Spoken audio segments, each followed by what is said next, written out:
Hello साथियों, सभी को नमस्कार। चैनल पर आप सभी का स्वागत है। हम लोग पिछली वीडियोस के अंदर इंपॉर्टेंट क्वेश्चंस जो पूछे गए थे अभी तक एचसीएस के अंदर वो सब देख चुके हैं। इसके अलावा मैंने कौन सी बुक्स पढ़े वगैरह इन पर भी वीडियो बना दी है। सिलेबस क्या है इस पर भी वीडियो बना दी है।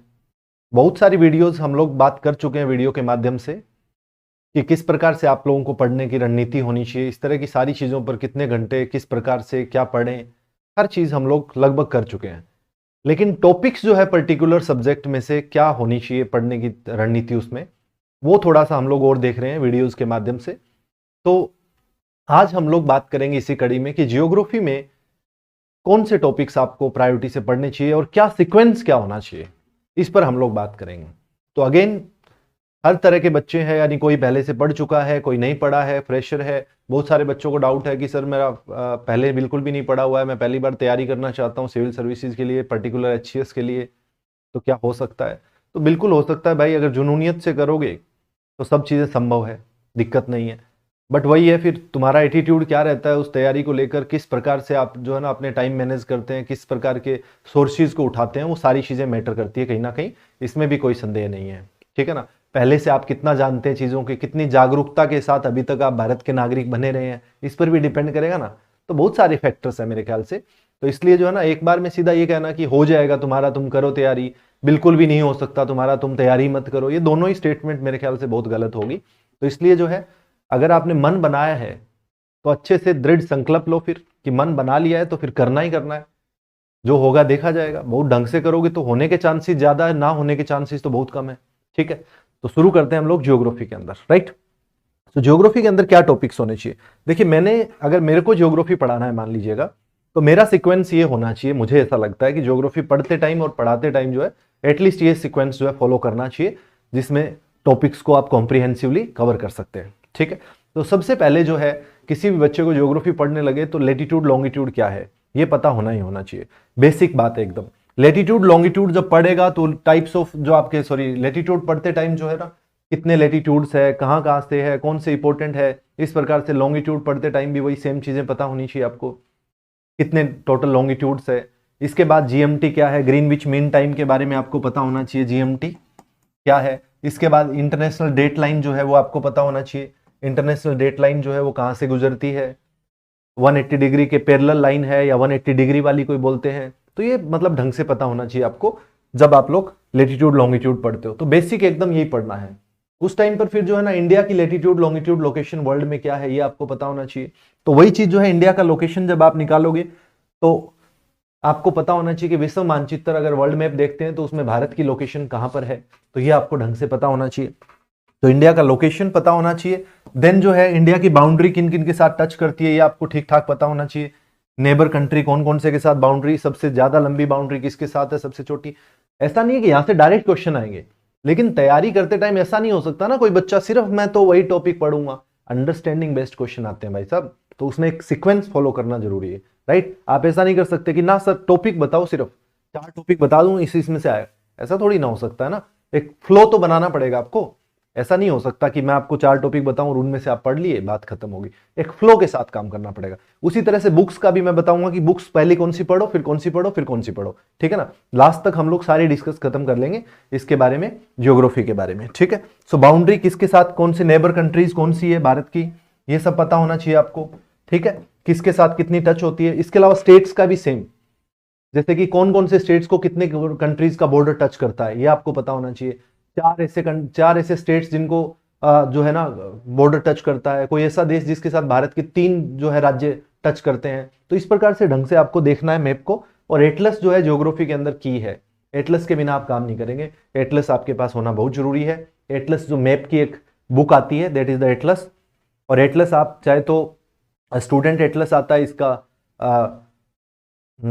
स्टूडेंट एटलस आता है, आई थिंक इसका नाम मेरे को ध्यान नहीं है अभी। एक ओरिएंट ब्लैक स्वान का आता है और एक स्टूडेंट एटलस है, इसका पता नहीं, जो भी है देख लेना आप लोग, तो वो है।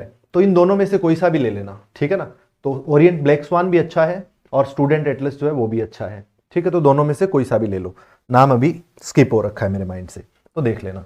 इसके बाद जो है, इंडिया का लोकेशन देख लिया आपने। उसके बाद ज्योग्राफिकल डिवीजन ऑफ इंडिया, ये बहुत ढंग से पढ़ना है आप लोगों को। ठीक है। ज्योग्राफिकल डिवीजन ऑफ इंडिया पढ़ोगे तो आप लोगों को पता होना चाहिए पहले कि इंडिया को हम लोग ज्योग्राफिकल स्टडी करते टाइम कितने पार्ट्स में डिवाइड करेंगे, तो उसमें आप लोगों को ढंग से पता होना चाहिए। सबसे ऊपर हिमालय हो गया, जैसे हिमालय पढ़ोगे तो सारा ढंग से हिमालय को पढ़ना है। फिर हिमालय का नॉर्थ, साउथ और मिड हिमालय जो है आपका, इनकी डिवीजन क्या है लेटिट्यूडनल, फिर लॉन्गिट्यूडनल डिवीजन क्या है हिमालय की, वहां से आप लोगों को पूरा ढंग से पढ़ना है। कश्मीर हिमालय हो गया, नेपाल हिमालय, कुमाऊं हिमालय, ये सारा का सारा जो है असम हिमालय, सारा ढंग से पढ़ना है, ठीक है ना। तो इनके बारे में उसके बाद फिर आप उसी टाइम पर आप इंपॉर्टेंट पीक्स भी पढ़ दोगे साथ में। उसी टाइम पर जो है इंपॉर्टेंट पासिस, दर्रे जो है, महत्वपूर्ण दर्रे जो है, महत्वपूर्ण पासिस जो है, वो भी उसी टाइम खत्म कर दोगे जब हिमालय पढ़ोगे।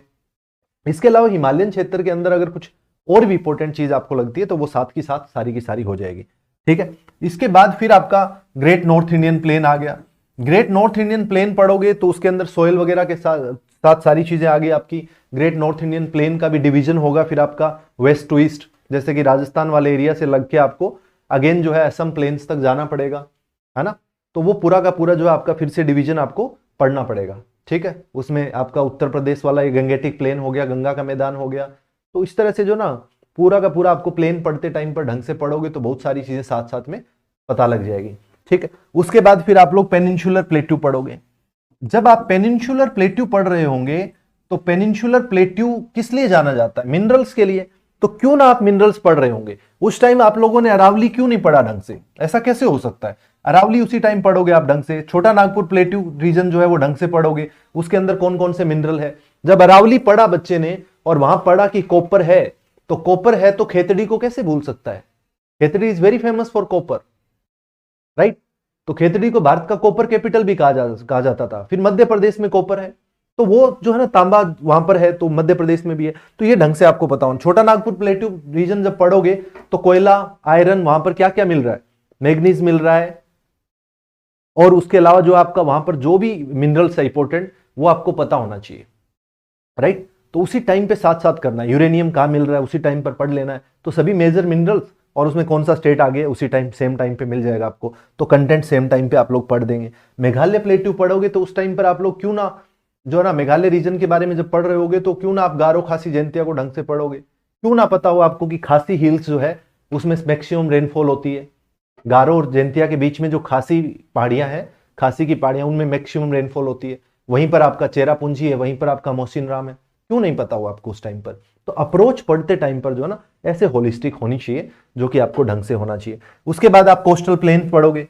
कोस्टल प्लेन्स पढ़ते टाइम जो है आप लोगों को जो कोस्टल एरिया के अंदर, अच्छा इसके अंदर जो पेनिनसुलर प्लेट्यू पढ़ा, इसी के साथ वेस्टर्न घाट और ईस्टर्न घाट पढ़ोगे आप लोग। तो वेस्टर्न घाट, ईस्टर्न घाट कहां मिल रहे हैं, उनकी इंपॉर्टेंट पीक्स क्या है, ये भी साथ में पढ़ना होता है, ठीक है ना। तो वो वेस्टर्न घाट जो है उसके लिए इकोलॉजी के लिए क्या किया जा सकता है, वो तमाम चीजें साथ साथ ही आप लोगों की हो जानी चाहिए। तटीय मैदान, कोस्टल प्लेन्स जब आप लोग पढ़ रहे होंगे तो उस टाइम पर केरला के तट को क्या कहते हैं, कर्नाटका के तट को क्या कहते हैं, महाराष्ट्र और गोवा के तट को क्या कहते हैं, आंध्र प्रदेश के तट को क्या कहते हैं, तमिलनाडु के कोस्ट को क्या कहते हैं। क्यों ना पता हो आपको? उस टाइम पर पता होना चाहिए। यही तो पढ़ने का मतलब हुआ ना। तो कोस्टल प्लेन्स आप लोगों की इस प्रकार से होने चाहिए। इसके अलावा और भी कुछ इंपॉर्टेंट चीजें हैं कोस्टल प्लेन्स में, साथ के साथ पढ़ दिया। उसके बाद जो आपका आइलैंड ग्रुप्स पढ़ना चाहिए आपको। जब आप आइलैंड ग्रुप्स पढ़ेंगे तो उस टाइम पर जो है क्यों ना पता हो आपको कि अंडमान निकोबार के अंदर सैडल पीक है, अंडमान निकोबार की हाईएस्ट पीक कौन सी है, ठीक है। ये क्यों ना पता हो आपको। उस टाइम पर एक्टिव वोल्केनो है बेरन आइलैंड, तो अंडमान निकोबार के अंदर चैनल कौन सा डिवाइड करता है उनको। इसके अलावा जो है अंडमान निकोबार जब पढ़ोगे तो वहां की मेजर ट्राइब्स कौन कौन सी है, क्यों ना पता हो आपको। सेंटिनल वहां पर मिलती है, ओंगेज वहां पर मिलती है, अंडमानीज है, निकोबारीज है, ये सब आपको वहीं पर, जारवा ट्राइब है वहां पर। तो ये सब साथ की साथ वहां पर ऐसे होलिस्टिकली पढ़ना होता है, राइट। तो साथ की साथ कवर कर देनी है सारी की सारी चीजें। मैं एक जो बात कर रहा हूं इन जनरल की, अगर मुझे पढ़ना हो या मुझे पढ़ाना हो, दोनों में ही मेरा सीक्वेंस जो है वो ये रहने वाला है, ठीक है। बाकी हर किसी की अप्रोच हो सकती है अलग, बट आई थिंक ऐसा होना चाहिए, ठीक है। तो आइलैंड ग्रुप जब लक्षद्वीप पढ़ोगे तो मिनिकोय और उसके बीच में कौन सा लाइन है एंड ऑल, वो ढंग से पढ़ना पड़ेगा। और लक्षद्वीप के अंदर जो है कौन सी, लक्षद्वीप कोरल रीफ से बना हुआ है। कोरल रीफ क्या होती है उसी टाइम पता होना चाहिए आपको, ठीक है ना। व्हाट इज कोरल रीफ पता होना चाहिए। दुनिया की सबसे बड़ी कोरल कहां पर है ये पता होना चाहिए उसी टाइम पर, राइट। तो इस प्रकार से होना चाहिए।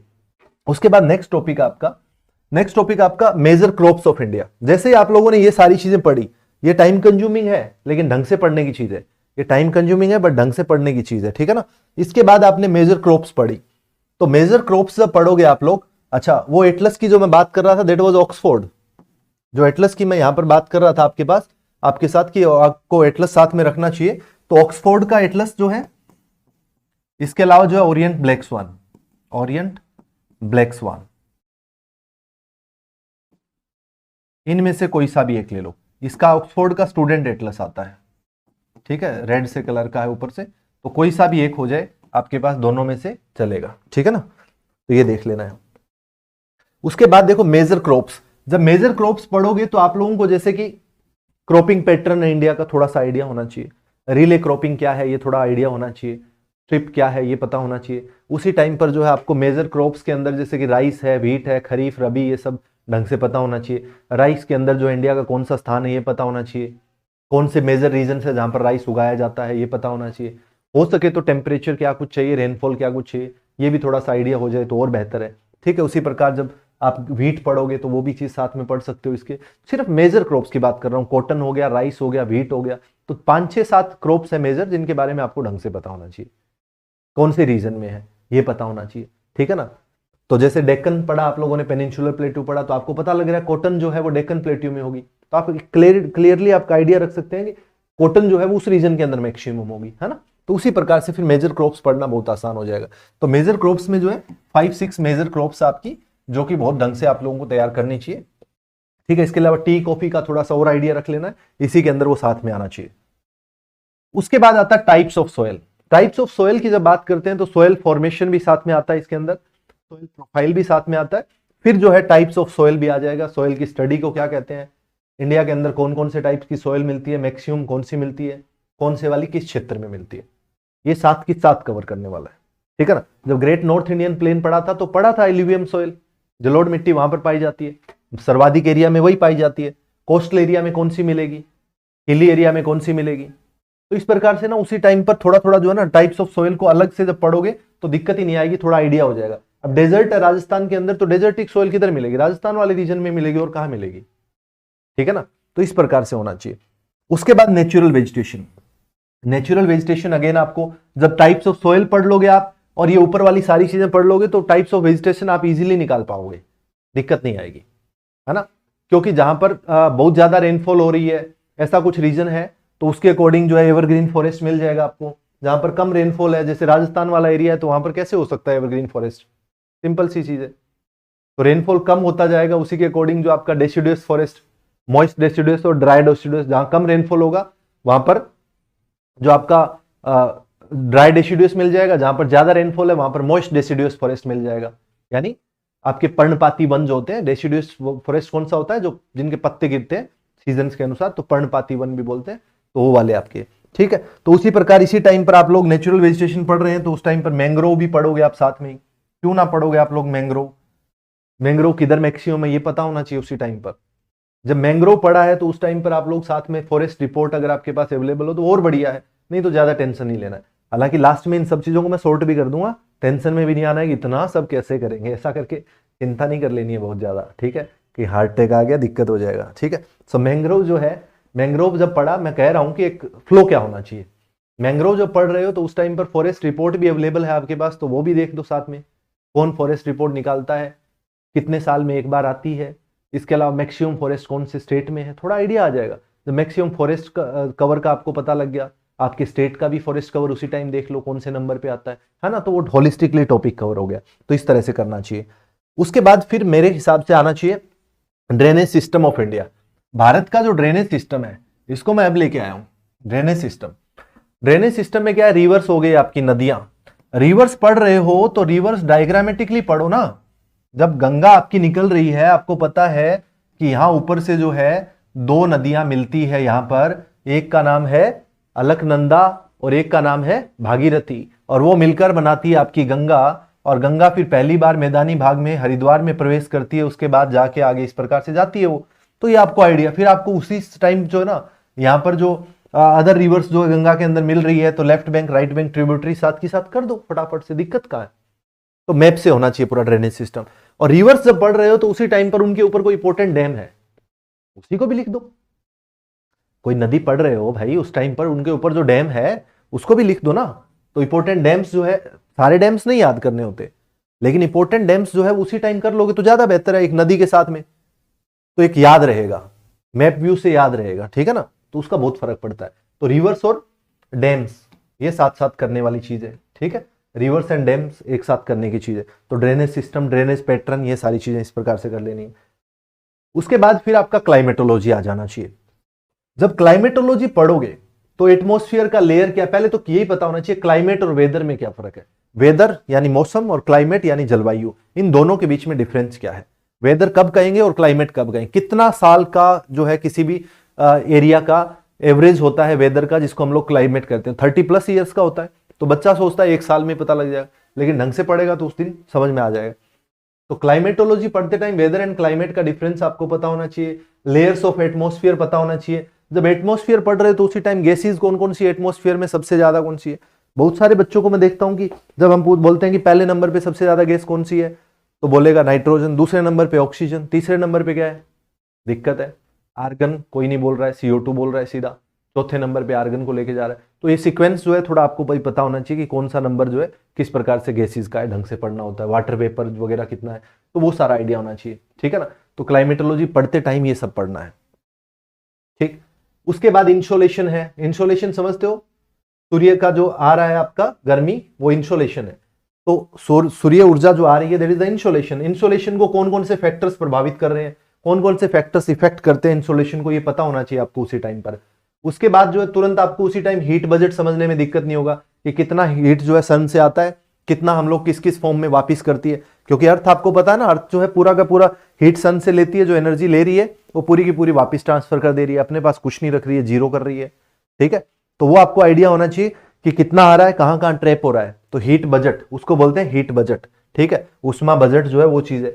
इसी के साथ टेम्परेचर इन्वर्जन क्या बीमारी है ये भी पता होना चाहिए। ताप व्युत्क्रमण क्या होता है, टेम्परेचर इन्वर्जन यानी ताप व्युत्क्रमण क्या है, इसी टाइम आप लोगों को साथ में पढ़ देना चाहिए टेम्परेचर इन्वर्जन भी।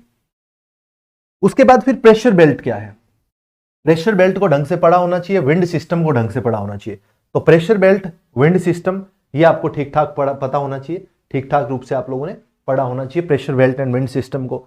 विंड सिस्टम जब आप लोग पढ़ रहे हो, टाइप्स ऑफ विंड उसी टाइम पर पढ़ो, ठीक है ना। टाइप्स ऑफ विंड पढ़ोगे तो विंड का डायरेक्शन, कोरियोलिस फोर्स सब समझ में आएगा उधर ही, जियोस्ट्रोफिक विंड क्या है वो सब पता आ जाएगा, प्रेशर ग्रेडियंट फोर्स क्या है सब आ जाएगा। फिर लोकल विंड्स, लोकल विंड स्थानीय जो पवने हैं उसी टाइम वो पढ़ दो, कौन से कंट्री के अंदर अलग अलग नाम है, डॉक्टर विंड, हरमटन जो है डॉक्टर विंड क्यों कहते हैं उसको, तो वो सारा का सारा उसके साथ हो जाना चाहिए। उसके बाद फिर मॉनसून, जब आप लोग मॉनसून पढ़ रहे होते हो तो मॉनसून के साथ में क्यों ना पता हो आपको कि भारत में नॉर्थ वेस्ट मॉनसून आती है तो उसका क्या प्रोसीजर है, उसमें तिब्बतन प्लेट्यू का क्या रोल है, एल नीनो और ला नीनो क्या है, इंडियन ओशियन डायपोल क्या है। उसी टाइम जेट स्ट्रीम भी पढ़ सकते हो साथ में, उसी टाइम जो आप लोग वेस्टर्न डिस्टर्बेंस भी पढ़ सकते हो, टाइप्स ऑफ क्लाइमेट, फिर उसके बाद जो है टाइप्स ऑफ क्लाइमेट पढ़ सकते हो। भारत के अंदर रेनफॉल कितना होता है मानसून से, लौटती हुई मानसून से रेनफॉल कहां होता है, सारी चीजें आ गई इधर। सोमाली जेट का क्या है, पूरा का पूरा मानसून पढ़ते टाइम पे एक ही साथ में जो है एक झटके में तमाम चीजें पढ़ दी। विंड सिस्टम, लोकल विंड्स और प्रेशर बेल्ट को समझा हुआ है तो मानसून समझने में बहुत आसानी हो जाती है ना। उसके बाद फिर आपको साइक्लोन्स वगैरह, अच्छा टाइप्स ऑफ रेनफॉल पता होना चाहिए, टाइप्स ऑफ क्लाउड्स भी पता कर सकते हो उसी टाइम अगर आपका ठीक ठाक अच्छा मन कर रहा है तो। टाइप्स ऑफ क्लाउड्स क्या है, रेनफॉल के भी टाइप्स कौन कौन से है वो भी पता कर सकते हो, ओरोग्राफिक रेन कौन सी है, कन्वेक्शनल कौन सी है, इस प्रकार से। फ्रंट साइक्लोन क्या है, उस आपका जो ट्रॉपिकल साइक्लोन है, टेम्परेट साइक्लोन है, ढंग से पढ़ लो। ये भी कोई रिसेंट का साइक्लोन रहा है तो उसको देख लो, रिसेंट का ट्रॉपिकल साइक्लोन अभी जो भी रहा है उसका नाम पता होना चाहिए आपको, ठीक है। उनकी नेमिंग कौन करता है ट्रॉपिकल साइक्लोन्स की, बनने के क्या क्या फैक्टर्स है, क्या क्या उसकी बनने के लिए जो है शर्तें हैं वो पता होना चाहिए, कंडीशंस क्या क्या है फुलफिल करनी पड़ती है। तो इस प्रकार से जो ना क्लाइमेटोलॉजी कंप्लीट आपको पढ़ना चाहिए मेरे ख्याल से, ठीक है ना। तो इस प्रकार से आपको कंप्लीट क्लाइमेटोलॉजी पढ़ देना चाहिए, इतना ही टॉपिक है, ज्यादा नहीं है। उसके बाद ओशियनोग्राफी अगर आप पढ़ोगे तो ओशियन टेम्परेचर आपको पता होना चाहिए। ओशियनोग्राफी पढ़ोगे तो ओशियन टेम्परेचर पता होना चाहिए, दुनिया के बड़े ओशियंस कौन से हैं, छोटे ओशियंस कौन से हैं, सब पता होना चाहिए, ठीक है। वो सीक्वेंस सबसे पहले तो वही देखना होता है। उसके बाद फिर ओशियन टेम्परेचर भी पता होना चाहिए, मेजर ट्रेंचेज कौन कौन सी है ये पता होना चाहिए। मेजर ट्रेंचेज जो है ओशियन के अंदर जो ट्रेंचेज है, मिड ओशियनिक रिज वो पता होनी चाहिए आपको। उसी टाइम पर जो है ना ओशियन का जो नीचे का बॉटम टोपोग्राफी होता है उसमें ग्योट्स होते हैं, क्या होता है ये पता होना चाहिए आपको। अबाइसल हिल्स क्या होती है, ठीक है ना, तो ये सब पता होना चाहिए। उस टाइम पर फिर आपको ओशियन करंट्स भी पता होना चाहिए। ओशियन करंट्स पता होना चाहिए, सेलिनिटी लवणता क्या है ये पता होना चाहिए, डेंसिटी ऑफ वाटर जो है वो किस प्रकार से प्रभावित होता है, या ओशियन करंट्स जो है वो सेलिनिटी और डेंसिटी कैसे इफेक्ट करती है, ये तमाम चीजें ओशियन करंट पढ़ते टाइम आपको सब पढ़ना चाहिए, राइट। उसके बाद जो है फिर आपको कोरल रीफ्स के बारे में अगेन फिर से पढ़ सकते हो, कोरल रीफ कैसे इंपैक्ट होती है, कोरल्स क्यों मर जाती है, क्या दिक्कत है, तो वो आप कोरल जो है ब्लीचिंग क्या होती है वो सारी चीजें पढ़ सकते हो, ठीक है। जो इस प्रकार से मेरे ख्याल से ओशियनोग्राफी पढ़ते टाइम पर पढ़ना चाहिए आपको चीजों को। स्पेसिफिकली जो है ओशियन का बॉटम टोपोग्राफी वगैरह ढंग से पढ़ना चाहिए, मिड ओशियनिक रिज और ट्रेंचेस वगैरह सब आपको पढ़ना चाहिए, ठीक है ना, ठीक ठाक तरीके से। तो सारे क्वेश्चंस कवर हो जाते हैं ओशियनोग्राफी के, कुछ नहीं बचता है, ठीक है। इसके बाद फिर जियोमॉर्फोलॉजी। जियोमॉर्फोलॉजी में क्या आता है, plate tectonics. Plate tectonics, plate tectonics में क्या आएगा, प्लेट टेक्टोनिक पढ़ोगे तो मेजर प्लेट्स कौन सी है, माइनर प्लेट्स कौन सी है, कौन सी प्लेट की बाउंड्री किधर है, थोड़ा आइडिया वो भी आ जाएगा। तो उनको बहुत ध्यान से एटलस के अंदर देखना है, ठीक है ना, एटलस जब पढ़ोगे तो ध्यान से देखना उनमें, ठीक है। उसके बाद वोल्केनोज है आपका, वोल्केनो, उसके अलावा अर्थक्वेक उसी टाइम देख लो, वोल्केनो कैसे आते हैं, डेड वोल्केनो कौन सा है, एक्टिव कौन सा है, इनएक्टिव कौन सा होता है, पता हो जाना चाहिए, ठीक है। उसके बाद अर्थक्वेक पढ़ोगे तो सिस्मिक जोन्स के बारे में ढंग से पढ़ लो थोड़ा सा, ठीक है ना, इंडिया का डिवीजन क्या है सिस्मिक वेव्स में वो सारा पढ़ दोगे आप उसी टाइम पर। उसके बाद अर्थ का इंटीरियर भी इसी टाइम पढ़ दो साथ में। अर्थ का इंटीरियर पढ़ोगे तो उस टाइम पर अर्थ जो है किन किन किन मटेरियल से, क्या मटेरियल जो है मेजर है इसके अंदर, कौन कौन से एलिमेंट सबसे ज्यादा है अर्थ के अंदर, तो अर्थ इंटीरियर पढ़ते टाइम पर ये बातें ढंग से पढ़नी चाहिए आपको, है ना। फिर rock types and rocks, rock cycle, तीनों को ढंग से पढ़ो। इग्निस रॉक क्या है, आग्नेय चट्टाने क्या है, मेटामॉर्फिक क्या है, वो सारी को ढंग से आपको उसी टाइम पर पढ़ देना चाहिए जब आप जियोमॉर्फोलॉजी पढ़ रहे होते हैं, ठीक है ना। तो इस प्रकार से यहां पे अप्रोच होनी चाहिए। उसके बाद फिर आपका नेक्स्ट है, नेक्स्ट आपका सोलर सिस्टम यानी यूनिवर्स जब हम लोग पढ़ रहे हैं। अच्छा, इसके अंदर एक वर्ल्ड ज्योग्राफी का भी पार्ट आता है। जब वर्ल्ड विश्व भूगोल पढ़ते हो तो मेजर रिवर्स हो गया, किसी भी कॉन्टिनेंट वाइज पढ़ दो उसको, जैसे कि नॉर्थ अमेरिकन कॉन्टिनेंट पढ़ रहे हो तो नॉर्थ अमेरिका में क्या पढ़ोगे, वहां की मेजर जो है रिवर्स कौन कौन सी है, मेजर मिनरल्स कौन से हैं, इसके अलावा और क्या हो सकता है वहां पर, कोई माउंटेन चेन है वहां पर वो पता हो जाए आपको, कोई ऊंची चोटी है उनकी वो पता हो जाए, तो वो थोड़ा सा जो ना वर्ल्ड ज्योग्राफी पढ़ते टाइम हो जाता है थोड़ा बहुत। इन सब की चीजें मैं बता दूंगा आपको कहां से पढ़ना है, वो सोर्सेज हम लोग आगे डिस्कस कर लेंगे, ठीक है। उसके बाद फिर यूनिवर्स में जब बात करते हैं सोलर सिस्टम ढंग से पता होना चाहिए। सोलर सिस्टम में क्या पता होना चाहिए, सोलर सिस्टम में जो आपके प्लैनेट्स हैं उनके बारे में ठीक ठाक आपको आइडिया होना चाहिए, बहुत ज्यादा टाइम कंज्यूमिंग नहीं है। अगर एक दिन लगाओगे पूरा सोलर सिस्टम क्लियर है आपका, दिक्कत आएगी नहीं, ठीक है। एक दिन मतलब पूरा लगाने की जरूरत नहीं है, एक दिन का मतलब है 4-5 घंटे में ढंग से चाहे रट लेना पूरा सोलर सिस्टम, 3 बार 4 बार 5 बार पढ़ के तब भी हो जाएगा, 2 ही घंटे का काम है बेसिकली, ठीक है। उसके बाद फिर बस अब जो है देखो, अभी तक जो मैं बात कर रहा था कि ये सीक्वेंस होना चाहिए, इस तरह से पढ़ना चाहिए, सीक्वेंस होना चाहिए, सारी चीजें हैं। बट ये क्या है, एक नॉर्मल कंडीशन जब हमारे पास बहुत टाइम है, बहुत डिटेल में पढ़ सकते हैं, दिक्कत नहीं है। बट अभी क्या है, टाइम को भी देखना है और सेल्फ स्टडी अभी बहुत मायने रखती है, ये बात आप लोग जानते हो। मैं आपकी चाह के भी बहुत मदद नहीं कर सकता, अगर मैं चाहूं भी कि मैं आपकी बहुत मदद कर दूं तो भी मैं कर नहीं पाऊंगा इतने टाइम पीरियड में। क्यों नहीं कर पाऊंगा, क्योंकि अभी जो क्विक स्टडी है आपको खुद को करनी पड़ेगी। ये लॉन्ग टर्म में होती तो चीजें तो मैं आपकी मदद कर देता, बहुत ढंग से मैं ज्योग्राफी पढ़ा सकता था, मैं बहुत ढंग से आपको पॉलिटी पढ़ा सकता था, बट टाइम पीरियड बहुत कम है। तो इसमें अगर मैं कुछ करूं भी आपके लिए तो वो मतलब एक तभी कर पाऊंगा जब आपको बेसिक समझ है चीजों की, अदरवाइज उसका बहुत ज्यादा इंपैक्ट नहीं पड़ सकता है, समझ रहे हो ना आप लोग। मैं क्वेश्चन प्रैक्टिस करवा सकता हूं आपको, मैं आपको ये कर सकता हूं कि मैं आपको किसी भी सब्जेक्ट की जो है ना मैराथन क्लासेस के थ्रू जल्दी जल्दी करवा सकता हूं। तो उसको मैं बहुत ज्यादा कंटेंट देने लगूं तो ज्योग्राफी ना हो पाए 3-4 महीने के अंदर अंदर, तो है ना। तो इस तरह से अगर हम लोग देखें तो आप लोगों को अभी कैसे करना है, फिर आप लोगों को ज्योग्राफी की एनसीईआरटी पढ़नी है। सबसे पहले सबसे मुश्किल को निपटाओ, तकलीफ बहुत होगी पढ़ते time, I know very well, लेकिन निपटाना उसी को ही है। इसको जिसमें दुनिया डरती है, हर यूपीएससी एस्पायरेंट डरता है। तो सबसे पहली आपकी 11th क्लास की फंडामेंटल ऑफ फिजिकल ज्योग्राफी, ये वाली खत्म करो। पेजेस कितने, सिर्फ मात्र और मात्र और मात्र 110 पेज है, फंडामेंटल ऑफ फिजिकल ज्योग्राफी। इसमें क्या क्या टॉपिक है देख लो ढंग से। ज्योग्राफी एज ए डिसिप्लिन, सबसे पहले क्या है, geography as a discipline. Geography as a discipline है सॉरी,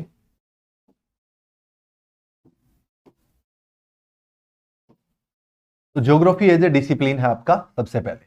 ज्योग्राफी अच्छा हिंदी में भी है, अगला इसका पूरा कंटेंट जो है वो हिंदी में भी है, कहीं टेंशन में नहीं आ जाना इंग्लिश वाले और हिंदी वाले कि हिंदी में हमें नहीं बता रहे हैं, हिंदी वाले इस बात की चिंता ना करें। आगे वाली जो है उसमें मैंने लगा रखा है, देख लो पहले ताकि तुम्हारी तकलीफ कम हो जाए थोड़ी। ये देख लो हिंदी में आगे, तो मैं दोबारा बता दूंगा, हिंदी में दिक्कत नहीं है। तो इंग्लिश में क्या क्या आएगा आपका कंटेंट, जैसे ज्योग्राफी एज ए डिसिप्लिन, पहला चैप्टर पढ़ के घबराना नहीं है, पहले चैप्टर को छोड़ देना।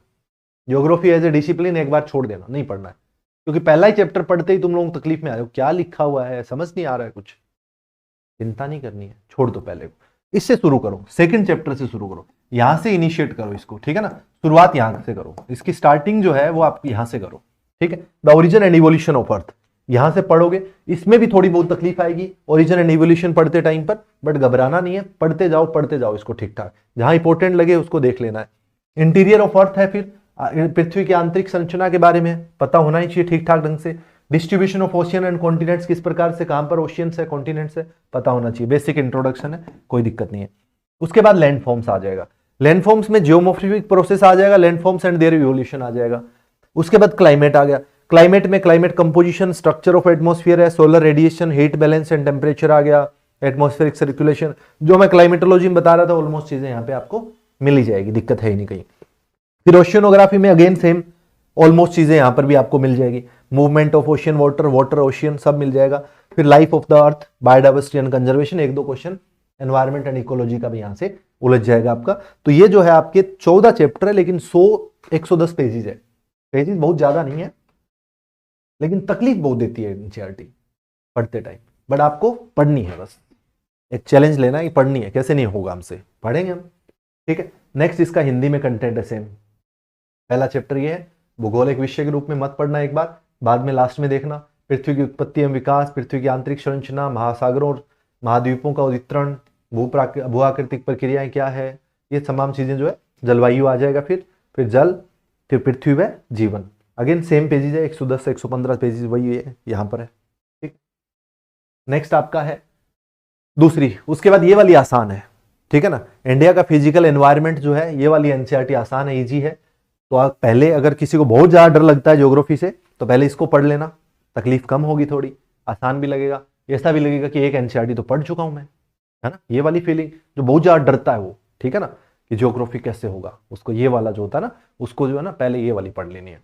जो ये लगता है कि हाँ पहले तो खत्म उसको करना है, जिसको जो सबसे मुश्किल बताते हैं सारे, वो पहले वाली वो पढ़ना, ठीक है। लेकिन जिसको बहुत फोबिया है कि कोई बात नहीं, वो ये वाली पढ़ सकता है। इसमें क्या है, भारत की लोकेशन वगैरह के बारे में सबसे पहले लैटिट्यूड लॉन्गिट्यूड वो सब बता रखा है, इंडिया का क्या बाउंड्री किसके साथ टच है, वो सारी चीजें, ज्योग्राफिकल एरिया कितना इंडिया का, सब।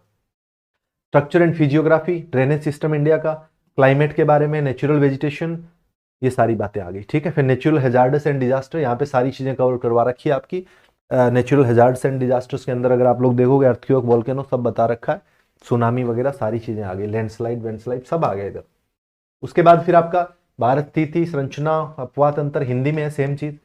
उसके बाद फिर है 12th की, 12th वाली में क्या करें सर, 12th वाली में देखो human geography, nature and scope, इसी से 2 क्वेश्चन थे पिछले पेपर के अंदर, इस एक चैप्टर से 2 प्रश्न थे।